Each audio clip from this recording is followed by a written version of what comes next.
wild old night. We're bowling along at 7, occasionally saw 8 knots, so reduced the head sail size a bit more, so we're on third reef and it's less than the third dot on the head sail. Sun's just come up, which is kind of nice. The wind's from broad reach, so we're still hammering along at 5 or 6 knots in exactly the right direction, so for being uncomfortable, this is fantastically fast. I don't know how long it's forecast to keep going for. The seas, yeah, you know, it's quite big. Seen bigger seas. It's not breaking. They're really not steep, these waves. It's very bumpy. And occasionally you get a wave which just, you know, the crest breaks and just hits the side of the boat. You can see the size of the crests that are breaking. They're proper big storm wave yet. I don't know if it's going to get that way or not. It's a bit black over there. There you go. That's what I mean.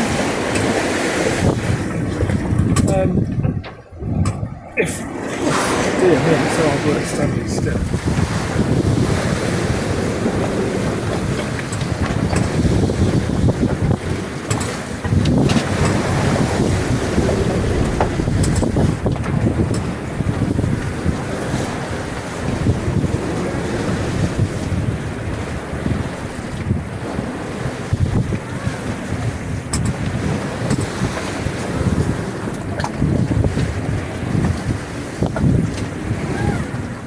Weird in these conditions. There really isn't anything you can do. I mean, set the boat up as well as you can, and it's looking after itself.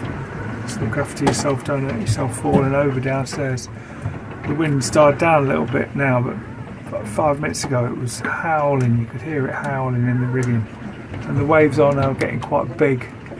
If we get clobbered by one of these just at the wrong point where it's breaking, I think it's going to be a hell of a bang.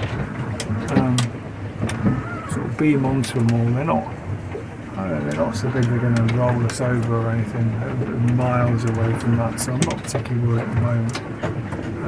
I don't really feel the need to turn downwind. They're sort of broad reaching. They're still going fast. I think the speed's quite an advantage really. You can feel the boat making its way over the waves. It feels safe, it's bumpy, it's fast. We're not driving the boat that hard with, you know, sort of 6 knots, which is inside a hull speed, so we're not, most of the time it's about 5.5 knots, so it's inside a hull speed. We're not pushing the rigging or anything that hard. I guess my only concern is if it keeps getting bigger, if the tops of these waves start to really properly break, then we could be in trouble. So Tuesday evening, wind slowly dying away. Got the third reef back up and first dot on the Genoa, bowling along at 6 knots, the sea slowly getting flatter. It's a beautiful evening.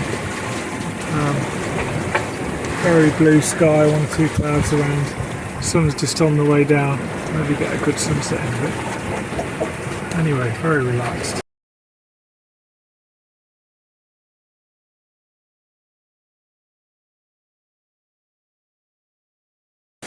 Beautiful morning, Wednesday morning, a bit different from 36 hours ago.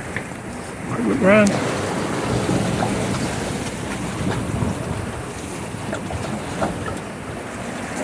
It's,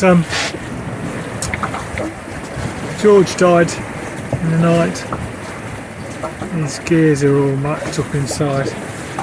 It's the sort of thing you think you could get repaired, but I bet we can't get it repaired in the Azores.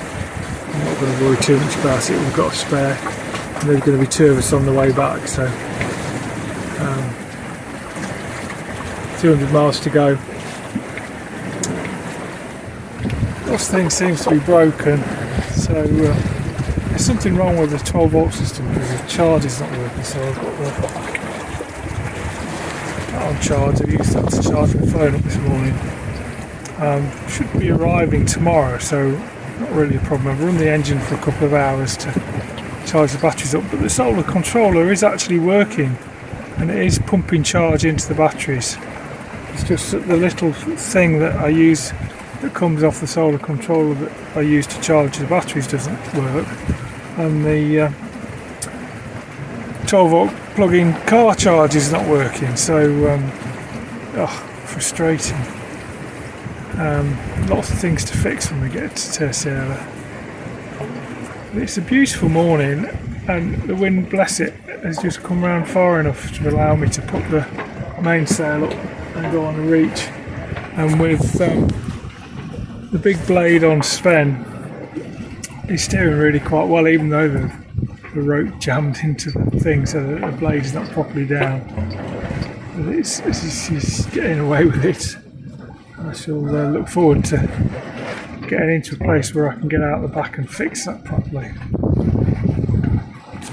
I had 2 fishing boats on AIS last night. One of them was set the alarm off because it was close. Closest point of approach was inside the limit, so all the alarms went off.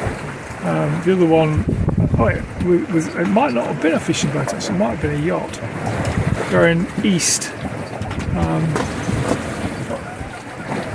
quite a long way away, but it was quite interesting to get 2 things on the AIS. I think tonight might be quite busy as I get close to the islands, so I need to try to get as much sleep as I can tonight, because I'm probably going to be arriving in about 24 hours, so I don't want to be going into tomorrow morning absolutely knackered because I haven't managed to sleep.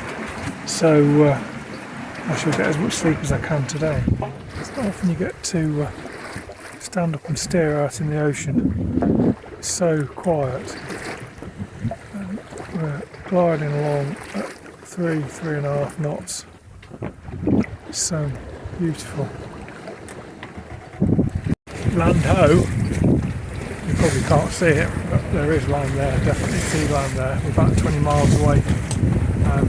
Cloudy, blowing quite well. We've been doing over 6 knots, it's been a fantastic sail.